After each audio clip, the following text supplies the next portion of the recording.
ناظرین، میں ہوں امتیاز عالم بدلوں کی نشریات میں اپنے پروگرام انگیز کے ساتھ. یہ پروگرام آپ وش ٹی وی کے تعاون سے وش ٹی وی کی نشریات میں بھی دیکھ رہے ہیں. آج ہمارے دو بڑے اہم موضوع ہیں کہ کیا عمران خان 17 تاریخ کو لاہور میں لبرٹی چوک میں ایک بڑا جلسہ کرنے جا رہے ہیں اور اس میں وہ پنجاب اور خیبر پختونخوا کی اسمبلیوں کو تحلیل کرنے اور قومی اسمبلی میں جو ان کے 125 کے قریب اراکین ہیں، 123 یا 125، ان کے استعفے اسپیکر کے سامنے پیش کر کے وہ نئے انتخابات کے لیے مجبور کرنے جا رہے ہیں وفاقی حکومت کو. وفاقی حکومت کا بھی جواب بڑا اٹل ہے کہ انتخابات وقت پہ ہوں گے، لیکن اگر عمران خان یہ کر پائے تو یہ اسمبلیاں پھر الیکشن کرانے پڑ جائیں گے. اس کی کیا مضمرات ہیں، اس پر ہم بات کریں گے. دوسرا موضوع جو ہے وہ ہے ایک بڑی بحث چل نکلی ہے ریکو ڈک کے معاہدے کے حوالے سے، جو بل پاس کیا گیا ہے اور اس پر بلوچستان کی party Balochistan B N P بینگل اور جمعیت علماء اسلام بلوچستان نے بڑا سخت سٹینڈ لیا ہے، اور یہاں تک کہ ان کے وزراء نے کابینہ کی میٹنگ کا بائیکاٹ کر دیا. اب وفاقی وزراء کی کمیٹی بنائی گئی ہے. یہ جو بل پاس کیا گیا ہے تیزی کے ساتھ بلڈوز کیا گیا ہے سینٹ میں اور قومی اسمبلی میں، اس کے بارے میں کمیٹی بن گئی ہے کہ اتحادیوں کے جو ریزرویشنز ہیں انہیں کیسے دور کیا جائے. اختر بینگل صاحب نے تو یہاں تک کہہ دیا ہے کہ انہوں نے اپنی پارٹی کا اجلاس بلا لیا ہے کور کمیٹی کا، اور انہوں نے کہا کہ وہ حکومت سے علیحدہ ہو جائیں گے کیونکہ حکومت نے ان کی ساتھ جو وعدے کیے تھے پچھلی حکومت کی طرح انہوں نے پورے نہیں کیے، بھلے مسنگ پرسن ہو یا یہ معاملہ جو کہہ رہے ہیں ریکو ڈک کا. اس پر پیپلز پارٹی کے رہنما سینیٹر ربانی صاحب اور اختر بینگل کا موقف ایک ہی ہے. ان کا موقف ہے کہ یہ 18ویں ترمیم کی نفی کی گئی ہے اور یہ ایک طرح سے آئین کو توڑا گیا ہے یہ معاہدہ کر کے، یا جس طرح کا یہ قانون پاس کیا گیا ہے. تو پہلے ہم آتے ہیں عمران خان کی اس اعلان کی طرف. عمران خان آخر یہ بڑی ایک زبردست بات ہے کہ وہ لڑائی کو اچانک کسی بھی مہم کو بڑی اس کی آخری گیئر میں لے جاتے ہیں، آخری نقطے تک لے جاتے ہیں. جس طرح انہوں نے پہلے پوزیشن لی تھی، اور لیکن وہ اس کے بعد وہ اپنی پوزیشن بدل بھی دیتے ہیں، اور جسے لوگ عام طور پر یو ٹرن کا نام لیتے ہیں. لیکن اب لگتا ہے کہ استعفوں کے معاملے پہ وہ بہت آگے چلے گئے ہیں. انہوں نے اب اس کا اعلان کر دیا ہے کہ 17 تاریخ کو وہ لبرٹی چوک میں جلسہ عام میں یہ دونوں اسمبلیاں توڑ دیں گے اور وہ جا کر قومی اسمبلی سے بھی اپنے استعفے کنفرم کر دیں گے. تو اس سے پہلے کہ آپ کو معلوم ہے کہ یہ باتیں اطلاعات ملی تو صدر مملکت آج لاہور پہنچ گئے ہیں. وہ عمران خان سے ایک تفصیل 3 دن تک وہ یہاں قیام کریں گے. ان کی کوشش ہوگی کہ کنفرنٹیشن جو ہے وہ بالکل ایسی جگہ نہ پہنچ جائے جہاں سے نو ریٹرن پاسبل نہ ہو، جہاں پہ نو ریٹرن ہو جائے اور ریٹرن پاسبل نہ رہے، یعنی واپسی ممکن نہ رہے. تو مجھے لگتا یہ ہے کہ عمران خان نے اپنا پریشر وہ آخری پوائنٹ تک لے گئے ہیں. جو بات چیت چل رہی تھی پس منظر میں، اس کو انہوں نے ایک طریقے سے اس کی قسمت کو لاک کر دیا ہے، یعنی جسے کہتے ہیں فیٹ سیل کر دی ہے. لیکن عمران خان نے آج ایک اور بڑی بات کی ہے. وہ 3 دن پہلے تک یہ کہتے رہے کہ نئے آرمی چیف جو ہیں وہ قرآنی احکام کے مطابق نیکی کے ساتھ چلے، اور یہ کہ چونکہ وہ بذوق خود نیکی کے نمائندہ ہیں جس کا وہ پرچار کرتے رہتے ہیں بذات خود اور بذوق خود، اس کے حوالے سے وہ کہہ رہے ہیں کہ وہ 3 دن پہلے انہوں نے کہا کہ نئے آرمی چیف ان کا ساتھ دیں، مطلب وہ نیوٹرلٹی کے بارے میں کہہ رہے تھے. انہوں نے آج پھر بڑی سخت تقریر کی ہے جنرل باجوہ کے حوالے سے کہ کس طرح انہوں نے 7 مہینے ان کے ساتھ سازشیں کی اور انہیں حکومت سے فارغ کرنے میں ان کا کتنا کردار رہا، اور وہ این آر او دے رہے ہیں، این آر او 2 دے رہے ہیں، N R O 1 general Musharraf نے دیا تھا. تو بڑا انہوں نے شدید حملہ کیا ہے آج جنرل باجوہ پہ پھر. لیکن ساتھ آج انہوں نے ایک نیا یو ٹرن لیا ہے اور غالباً بھانپتے ہوئے کہ کہیں نیوٹریلٹی نہ رہے باقی، کیونکہ انہیں شک ہے یا ان کا اندازہ ہے یا ان کی انفارمیشن ہے کہ شاید یہ اسٹیبلشمنٹ مزید اب نیوٹرل نہ رہے، غیر جانبدار نہ رہے، جو ملک کی موجودہ معاشی صورتحال ہے جو بالکل ڈیفالٹ ہو سکتا ہے، ڈیفالٹ وقتی طور پہ ٹلا ہے، اور اگر آئی ایم ایف سے معاہدہ نہ ہوا تو پھر ڈیفالٹ ہو جائے گا، پاکستان دیوالیہ ہو سکتا ہے، پاکستان کی معاشی حالت بہت خراب ہے۔ تو ایسی حالت میں قومی سلامتی کو بھی خطرہ درپیش ہوگا، تو افواج پاکستان ہوں یا اسٹیبلشمنٹ ہو، ان کے لیے مسئلہ ہوگا کہ اگر پاکستان کا معاشی دیوالیہ پٹ گیا تو پھر قومی سلامتی کا کیا بنے گا۔ تو عمران خان کو لہٰذا یہ بھانپتے ہوئے کہ شاید اسٹیبلشمنٹ نیوٹرل نہ رہے، تو انہوں نے آج مطالبہ کیا ہے کہ اسٹیبلشمنٹ نیوٹرل ہو جائے۔ عمران خان کو یہ بھی معلوم ہے، اور انہوں نے اس کا ذکر بھی کیا کہ جو سینیٹر سواتی کے ساتھ ہو رہا ہے، جو اس سے پہلے ان کے چیف آف سٹاف کے ساتھ ہوا، اور جو خود انہوں نے یہ کہا کہ اپنا اوپر قاتلانہ حملے کے حوالے سے کہا کہ اس قاتلانہ حملے کیا کہا تو وہ ملک کا سابق وزیر اعظم اور پاکستان کی سب سے بڑی پارٹی کا ایک لیڈر، اس کا مقدمہ بھی ایف آئی آر درج نہیں ہوتی تو پھر عام آدمی کی کیسے ہوگی۔ اسی حوالے سے انہوں نے سواتی کا ذکر کیا، اسی حوالے سے انہوں نے ارشد شریف کیس کا ان کی ماں کے حوالے سے ذکر کیا، جنہوں نے 4-5 بڑے فوجی افسروں کے نام لیے ہیں اپنے بیان میں جو سپریم کورٹ میں انہوں نے دیا کہ وہ ذمہ دار ہیں ارشد شریف کے قتل کے۔ تو لہذا عمران خان لڑائی کو ایک اور مرحلے پہ لے گئے ہیں، یہ جانتے ہوئے غالباً انہیں یہ بھی شک ہے، اور یہ لگتا یہ ہے انہیں یا ان کی انفارمیشن ہے کہ شاید انہیں جلدی ہی ڈسکوالیفائی کیا جائے گا، اس سے پہلے کہ کسی توشہ خانہ کیس میں یا کسی اور کیس میں عمران خان ڈسکوالیفائی ہو جائیں، یا فورن فنڈنگ کیس کے حوالے سے کوئی الیکشن کمیشن کو فیصلہ کر دے، اور ان کی پارٹی صدارت کا معاملہ بھی اس وقت الیکشن کمیشن میں زیر غور ہے، جو اسلام آباد ہائی کورٹ میں بھی زیر بحث ہے، تو کہیں انہیں پارٹی کی صدارت سے ویسے ہی محروم نہ کر دیا جائے جس طرح نواز شریف کو کیا گیا تھا۔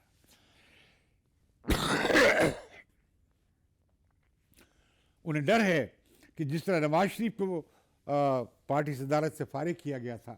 اس طرح انہیں بھی پارٹی صدارت سے یعنی پی ٹی آئی کی صدارت سے فارغ نہ کر دیا جائے۔ تو میں سمجھتا ہوں کہ سیاسی جنگ بہت آگے چلی گئی ہے، اور اس میں جو مسئلہ بنا ہوا ہے اس وقت وہ یہ ہے کہ ملک کو درپیش جو معاشی خطرہ ہے ڈیفالٹ ہونے کا، وہ واقعی ابھی تک وہ ٹلا نہیں ہے۔ اس کی ساری بات جڑی ہوئی ہے آئی ایم ایف کے پروگرام سے۔ آئی ایم ایف نے اپنے پروگرام کے حوالے سے سخت سٹینڈ لیا ہے۔ ان کی نمائندہ کا انٹرویو آج آیا ہے جس میں انہوں نے کہا ہے کہ جو پاکستان نے 7ویں اور 8ویں ریویو میں جن اہداف کا یعنی ٹیکسوں کی وصولی کے حوالے سے، اخراجات کو کنٹرول کرنے کے حوالے سے، اور جو ہمارا فارن ایکسچینج ریٹ ہے اس کے حوالے سے، فری مارکیٹ کا جو اصول ہے اس کے حوالے سے، اور دیگر آئندہ کے اخراجات، اور خود یہ جو سیلاب کے حوالے سے جو صورتحال بنی ہے اس کے حوالے سے، اور یہ کہ جو بجٹ ڈیفیسٹ ہے وہ چاہ رہے ہیں کہ وہ 150 ارب روپے پازیٹیو رہے، یعنی منفی میں نہ جائے۔ تو یہ بڑی ٹف شرائط ہیں، اور یہ بھی ہمیں نظر آ رہا ہے کہ جو عالمی مارکیٹ میں تیل کی قیمتیں کم ہوئی ہیں، $75 تک آ گئی ہیں، مجھے نہیں لگتا کہ اس کا فائدہ صارفین کو یا آپ کو اور عام آدمیوں کو ملے گا۔ حکومت چاہے گی کہ اس کا فائدہ اٹھاتے ہوئے جو مطالبہ ہے 50 روپے کا لگانے کا لیوی پیٹرول کی مصنوعات پہ، وہ غالباً حکومت لگا دے گی، اور قیمت میں تبدیلی تو نہیں آئے گی، کیونکہ اصل میں جو جس قیمت پہ خرید رہے ہوں گے وہ کم ہو جائے گی، تو لہذا صارفین کو بڑا فرق نہیں ملے گا، لیکن جو فائدہ عالمی منڈی کے حوالے سے قیمت کم ہونے کے حوالے سے صارفین کو ملنا چاہیے تھا وہ نہیں ملے گا۔ حکومت اس سے اپنا خسارہ پورا کرنے کی کوشش کرے گی قیمتوں کو برقرار رکھتے ہوئے۔ تو لہذا جو صورتحال ہے، ہم نے دیکھا مفتاح اسماعیل جو سابق وزیر خزانہ ہیں، انہوں نے اتفاق نہیں کیا ہے اسحاق ڈار صاحب کے اعتماد اور کانفیڈنس کے ساتھ کہ وہ جو کہتے ہیں کہ ہم وہ نکالنے میں کامیاب ہو گئے ہیں اور وہ 33 ارب ڈالر کا بندوبست کر لیں گے جو کہ اس سال درکار ہوں گے پاکستان کو اپنے خسارے پورے کرنے کے لیے. بڑی رقم ہے. لیکن جو معاملہ تھا سعودی عرب سے یا امارات سے یا چائنا سے جو مدد ملنے کا مزید، وہ بھی معاملہ جڑا ہوا ہے IMF کے پروگرام کے ساتھ. اگر وہ پروگرام نہیں ملتا ہے تو پاکستان دیوالیہ ہو سکتا ہے. تو ناظرین اب سوال اٹھتا ہے کہ اگر الیکشن ہوتے ہیں، جیسے کہ عمران خان مطالبہ کر رہے ہیں، وہ تو چاہ رہے ہیں کہ مارچ میں الیکشن ہو جائے اور یہ وہ فورس کرنا چاہتے ہیں. لیکن اگر مارچ میں الیکشن ہوتے ہیں اور ملک الیکشن میں چلا جاتا ہے تو میں یہ وارن کرنا چاہتا ہوں کہ ملک معاشی طور پہ دیوالیہ ہو جائے گا. یہ حکومت بھی چلی جائے گی. اس حکومت اگر مینگل صاحب بھی اپنی علیحدہ ہو جائے تو بھی یہ حکومت کی اکثریت ختم ہو سکتی ہے. تو لہٰذا یہ حکومت مزید کیوں اپنے اوپر بار اٹھائے گی، یا یہ جو سخت فیصلے کر کے مزید کرنے پڑیں گے، یہ مزید اپنا سیاسی دیوالیہ کیوں پٹوانا چاہے گی. تو اگر انتخابات ہوئے مارچ میں جیسے کہ عمران خان مطالبہ کر رہے ہیں تو پاکستان کا IMF کے ساتھ معاہدہ شاید نہ ہو، اور کیئر ٹیکرز بھی وہ معاہدہ نہیں کر سکیں گے کیونکہ وہ چاہیں گے کہ قومی اسمبلی اس کی اور حکومت، منتخب حکومت اس کی توثیق کرے، کیونکہ انہیں بڑا شک ہے IMF کو کہ پاکستان معاہدے کر لیتا ہے جیسے کہ عمران خان نے کیا تھا اور پھر اسے پورے نہیں کرتا. تو عمران خان بہت بڑا ایڈونچرزم کرنے جا رہے ہیں، مہم جوئی کرنے جا رہے ہیں. انہیں پرواہ نہیں ہے کہ پاکستان دیوالیہ ہوتا رہے. وہ سمجھتے ہیں کہ اگر مارچ میں الیکشن ہو جاتے ہیں اور وہ فوری الیکشن جیسے مطالبہ کر رہے تھے تو پھر وہ بالکل جیت سکتے ہیں اور الیکشن سویپ کر سکتے ہیں. لیکن PDM کی پارٹیز تیار نہیں ہیں کسی صورت میں انتخابات کرانے میں. اب صدر مملکت آئے ہیں لاہور میں، 3 دن بیٹھیں گے، تو وہ کیا کرتے ہیں، عمران خان اب جس چوٹی پہ پھر چڑھ گئے ہیں، اوپر بلند چوٹی پہ، اس سے کیسے نیچے آئیں گے. انہیں نیچے لانا بہت مشکل ہوگا جب تک کہ انہیں کوئی بڑا کنسیشن حکومت دینے پہ تیار نہ ہو. میرے اپنے خیال میں یہ حکومت مئی تک تیار ہو سکتی ہے کہ یہ اسمبلیاں ڈیزالو کرنے میں عمران خان سے اتفاق کر سکتی ہے، بشرطے کہ عمران خان قومی اسمبلی میں واپس آ جائیں اور پنجاب اور خیبر پختونخوا کی صوبائی اسمبلیوں کو توڑنے کا قدم نہ اٹھائیں. تو میں سمجھتا ہوں کہ اس میں کوئی فرق پڑنے والا نہیں ہے. مارچ میں الیکشن ہوتے ہیں یا مئی میں حکومت چلی جائے تو وہ 3 مہینے کے بعد ہو جائے، جولائی اگست میں ہو جائے، تو اس سے بڑا فرق پڑنے والا نہیں ہے. لیکن عمران خان کو ڈر ہے اور شک ہے کہ کہیں وہ ڈسکوالیفائی نہ ہو جائے. لیکن اگر عمران خان جیسے کہ کہہ رہے ہیں تو پھر تو وہ پروسیس تیز ہو سکتا ہے. عمران خان ڈسکوالیفائی ہو سکتے ہیں. عمران خان کو سمجھنا چاہیے کہ جو پوزیشن وہ لینے جا رہے ہیں، وہ جو ریڈ لائنز اب کراس کرنے کی طرف حالات انہیں دھکیل رہے ہیں، تو وہ انہیں اس کے ابھی تک تو انہوں نے کچھ مواخذہ ان کا ہوا نہیں ہے، ابھی تک تو ان پر سخت ہاتھ پڑا نہیں ہے. جب پڑے گا تو انہیں معلوم ہوگا کہ ذوالفقار علی بھٹو کے ساتھ کیا ہوا تھا، انہیں پتہ پڑے گا کہ بے نظیر بھٹو کے ساتھ کیا ہوا تھا، اور پھر انہیں پڑے گا کہ نواز شریف کے ساتھ کیا ہوا تھا. تو میں سمجھتا ہوں کہ ملک کا پولیٹیکل ایڈونچرزم، سیاسی مہم جوئی اور معاشی دیوالیہ کے امکانات، بڑھتے ہوئے امکانات کے حوالے سے ایک بڑے خطرناک مرحلے میں داخل ہو رہا ہے. تو میں نہیں سمجھتا جسے کہا جاتا ہے کہ غیر سیاسی ہو گئی ہے اسٹیبلشمنٹ، تو اسے اپنی قومی سلامتی کے مفاد میں شاید وہ مجبور ہو جائیں کہ وہ انٹرفیئر کریں. لیکن وہ انٹرفیئر کس چیز کے حق میں کرنا چاہتے ہیں؟ میرا جو اندازہ ہے وہ یہ ہے کہ وہ چاہتے ہیں کہ پہلے ملک کو اس معاشی مشکل سے، خاص طور پہ یہ جو ڈیفالٹ کا اور دیوالیہ ہونے کا خطرہ ہے، اس سے نکالا جائے. اس کے لیے یقیناً اگر یہ وہ سوچ رہے ہیں تو وہ پھر عمران خان پہ پریشر ڈالیں گے کہ وہ پیچھے ہٹے اور فی الحال انتخابات کے مطالبے سے پیچھے ہٹ جائیں. لیکن عمران خان بہت آگے جا چکے ہیں. حالات انہیں اوورٹیک کر رہے ہیں. اب ان کے لیے مشکل ہو جائے گا، جہاں وہ لے گئے ہیں جس پچ پہ استعفے کے معاملوں کو اور اسمبلی توڑنے کے معاملے کو، شاید ان کے لیے پیچھے ہٹنا مشکل ہو جائے. لیکن عمران خان سے بعید بھی نہیں ہے, وہ پیچھے ہٹنا جانتے ہیں, وہ یو ٹرن لینا جانتے ہیں. تو میں سمجھتا ہوں کہ اگلے 3-4 دن میں ملک کی سیاست جو ہے ایک فیصلہ کن موڑ پر داخل ہونے جا رہی ہے, اور ہم دیکھیں کہ شاید اس سے پاکستان ایک ایسے کرائسس کا شکار ہو جائے جو پھر ان سیاسی ایکٹرز کے لیے اور خود اسٹیبلشمنٹ کے لیے بھی سنبھالنا مشکل ہو جائے. تو ناظرین, ہم ذکر کر رہے تھے کہ